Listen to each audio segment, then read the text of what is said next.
Moi, je suis Alpha Kabina Keita, je suis médecin spécialiste en microbiologie. J'ai écouté Madame Véronica présenter son parcours avec beaucoup d'intérêt, parce que en l'écoutant, je me suis rendu compte qu'il y a des similitudes, bien que ça soit des disciplines différentes. Donc aujourd'hui, je vais vous parler un peu de mon expérience de la recherche en Guinée et peut-être aussi un peu dans d'autres pays d'Afrique où j'ai eu la chance de travailler. Moi, j'ai fait des études de médecine en Guinée et à la fin de mes études de médecine, j'ai voulu être chercheur. Il y a encore quelques années, jusqu'en 2013, ça c'était moi. Je travaillais sur une bactérie que beaucoup de personnes ne connaissent pas, qui s'appelle Tropherium awiplei. C'est une bactérie qui est responsable d'une maladie multisystémique qu'on peut confondre avec tout ce qui existe comme maladie responsable de fièvre, de douleurs abdominales, ainsi de suite.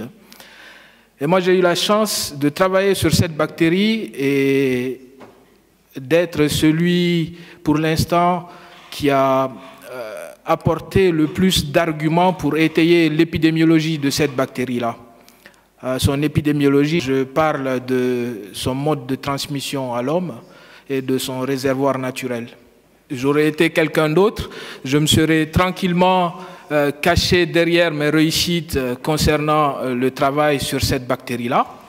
Et à la fin de ma thèse, j'ai quand même accepté d'aller travailler au Sénégal, où j'ai fait presque 2 années de postdoctorat. Et pendant ces années où j'étais au Sénégal, j'ai trouvé une station de recherche sur place. Et dans cette station de recherche, on suivait les patients depuis plus de 20 ans déjà. Et cette station de recherche a été mise en place par l'IRD. Donc, dans cette unité, à Dakar, j'ai été responsable du suivi des patients fébriles de la station de Djelmo.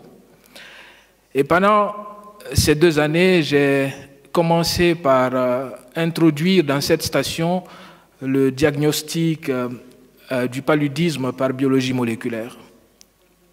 Et en étant au Sénégal, j'ai eu aussi l'opportunité de pouvoir entreprendre des études en Guinée sur les bactériémies et l'étude du paludisme également et autres causes de fièvre.